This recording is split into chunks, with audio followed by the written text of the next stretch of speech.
Let's talk about who's hot on the trail right now. Alabama. I don't want to spend too much time on them. They're still hot. Kalen DeBoer still recruiting at a high level. The number 2 ranked class in America at the time of us being on air right now. Kalen DeBoer is recruiting. All right, so he's doing his thing. They landed 2 commits so far during the month of July. Landed a edge in 4-star Justin Hill from the state of Ohio, and landed Caleb Edwards, 4-star tight end from California, Southern California. Still a national brand. For Alabama, it'd be easy to just say, okay, we're going to just live in SEC country. We're going to just hunker down here, try and get the best players from Bama, Georgia, Florida. And that'd be great. You could win a lot of games that way, just full transparency.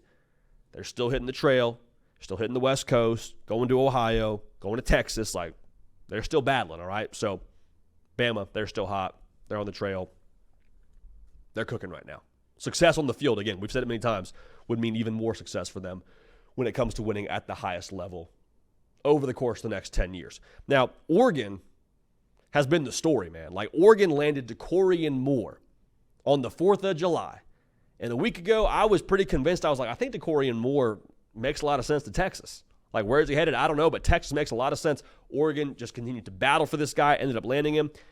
Before we went on air, Oregon was at the number 4 spot in the On3 industry team recruiting rankings. They've been in that 3 spot as well. I'm impressed by where they are right now. That's phenomenal, but we said this on yesterday's one-off video, which is another reason to be subscribed to this channel. I said it yesterday. It's impressive that Oregon's landing DeCorian Moore. It's impressive they're recruiting nationally. That's all incredible, and it's probably a prerequisite to success. But I think if you want to really try and, kind of gain the gravity of the situation if you're Oregon, look at who Oregon's battling with. Look at who's in Oregon's competitive group right now. It's Alabama. It's Georgia. It's Ohio State. It's LSU. It's the big brands in college football, a lot of those that have won national championships in the not-too-distant past. Like Oregon, their group they're now in is, I think, in a lot of ways, telling us how good that roster is going to be going forward and should tell us how they're going to keep pushing on the recruiting trail with him as your head coach. So Oregon, I love where they're at. They're rolling. Michigan, I want to talk about them again. They're up to number 11 on the recruiting trail. They had a big day yesterday. They flipped 4-star safety Ivan Taylor from Notre Dame, and they landed 4-star tight end Andrew Olesh. Y'all, we said it earlier in the show. Michigan, they've always been a great developmental school. They've always been that school that grabs the 3-star or the low 4-star, and then you bring them in, and then they end up having a ton of success because they waited their turn, they bought in, they had the right, strength conditioning program, and they got the right coaches around them. Y'all, they're now adding, in my opinion, as Andy Staples would say, a higher degree of raw ingredients, being at the number 11 class. What if they do both well under Sherrone Moore in terms of recruiting and developing? What if they take a top 10 class, develop it even further, get the most out of those top 10 class caliber kind of recruits? I don't think Michigan's going anywhere. And from what I believe, I think Sherrone Moore is going to dial into his process that he was a part of with Jim Harbaugh, going to refine it in some ways. They're going to prioritize recruiting. It will not be, I don't think, going forward now under Sherrone Moore, we did more with less kind of operation. I'm not saying you have a top 5 class in America, though you'll probably take that. They will be a school that has very good raw ingredients and develops them even further. So Michigan, I know a lot of folks were waiting for them to fall off with Jim Harbaugh leaving. I don't think that's going to be the case.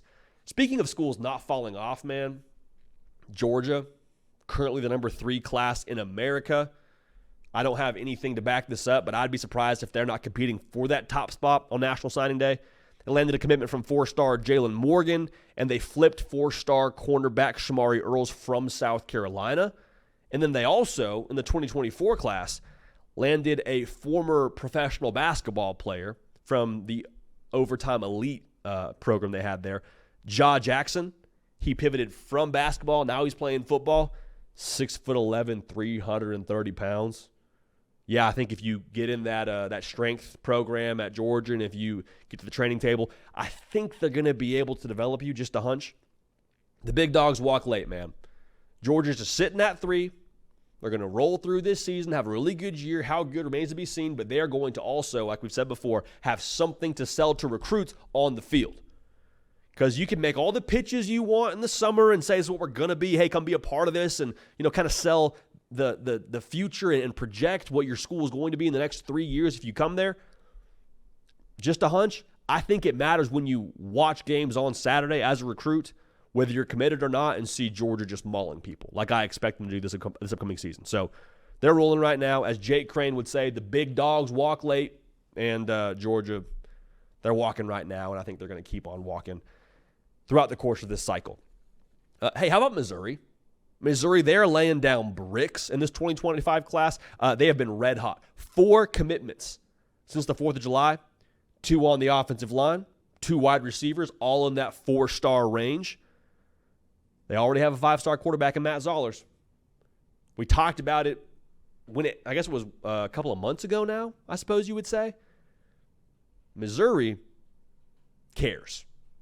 Okay, Missouri has a very large care factor.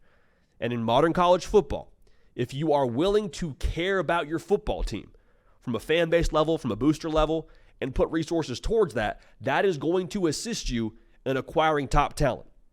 Acquiring top talent is then going to assist you in winning football games, as we all understand.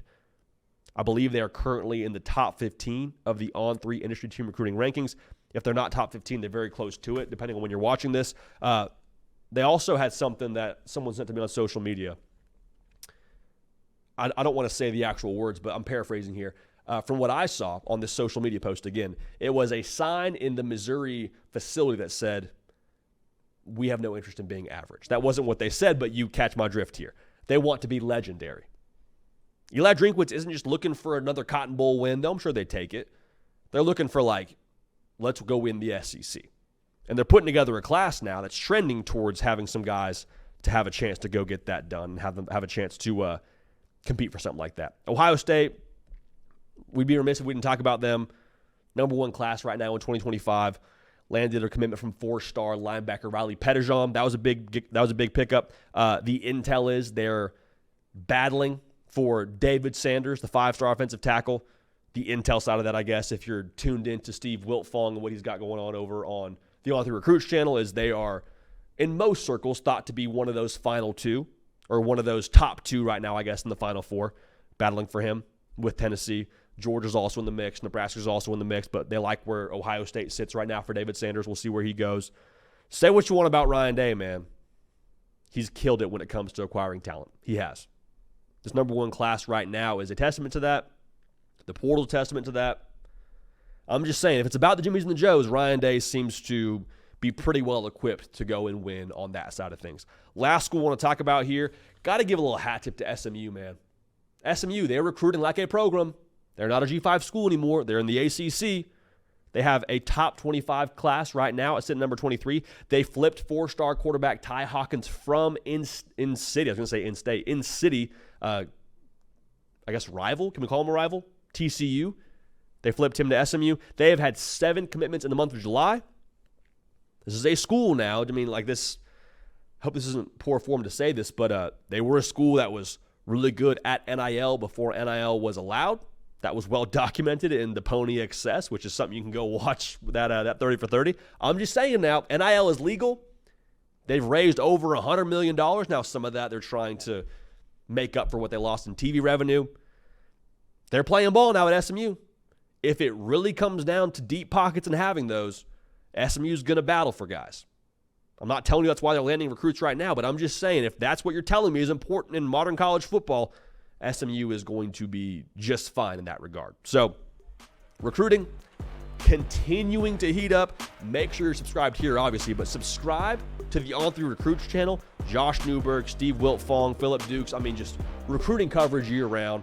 They got your fix there, so make sure you're dialed in over on that channel as well. Hey, y'all, thanks so much for watching. Subscribe to the channel here to make sure you don't miss an episode of The Hard Count. Also, be sure to check out other videos on the On3 YouTube channel.